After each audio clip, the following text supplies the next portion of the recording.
За бид яг одоо үндэсний бүхэн барилдааны нэгэн даваа өндөрж энэ цаг мөчид яг өсвөрийн бүхчүүдтэй та бүхнийг уулзуулж байна. Начин цолтой бүх байна. За сайхан баярлж байна. Үндэсний их баяр наадам минь төргий. Баярлаа. Та сайхан барилцгааж байна уу? За сайхан. Тэгэхээр одоо те сая нэгэн даваа өндөрлөө те. Чиний хувьд одоо начин цолтой гэж штэ. Хизэнээс эхэлж бүх барилдаж эхлэв. За би 6 дугаар ангиас эхлээл тэгэл бэлтгэл хийгээл барилж эхэлсэн. Жодоо жил барилдаж. одоо 5 дахь жил рүү орчихсон. Өмнөгийн хариад л айл аймгийн айл сум байгаа. Өмнөгөө аймгийн ноён сум хариат. Тий. За ер нь бол бүх барилдъя гэдэг тийм ээ.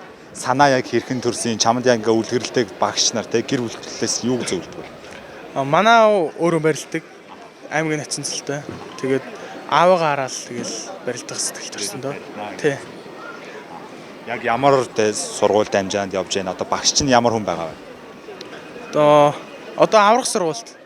Тэгээ манай өгс Монгол улсын харьцаа төвдөнд орж өсөх ирээд үгээд аль дээр спорт орон дээр одоо үндэсний бүхийнхаа бэлтгэл сургалтыг хийж байгаа. Бүх барилдахад тийм ээ яг өөр чинь өмч бахархдаг зүйл юу байна? Жишээлбэл мөн одоо үлгэр жишээ авдаг, дэмждэг бүх ямар их вэ? Содон дор зарслан гэл дэмждэг тий. Шалтгаан нь яагаад содомд орж байгаа?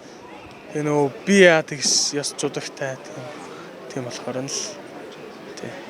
Одоо энэ наадмын тухайд те хэнийг жоохон үзүр төрөө булаалдаад нэлээ өндөр даваа руу явчихвал гэсэн хүлээлтийн чам. Баталцын зааныг л дээш явах гэж байна. Олон жил сайн нэг заал тавих барилдаанд байнга туустай сайн барилдаг болохоор нь л.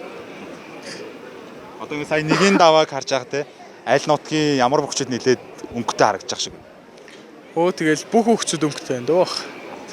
Бүгдээрээ л сах. За нутгийнхаа зам олондоо хамаатан санданда тийм ээ Монгол түмэндээ баяр наадмын мэдлэгээ төвшүүлэхгүй. За хотлолноор сайхан надаарай л тэнцвэртэй.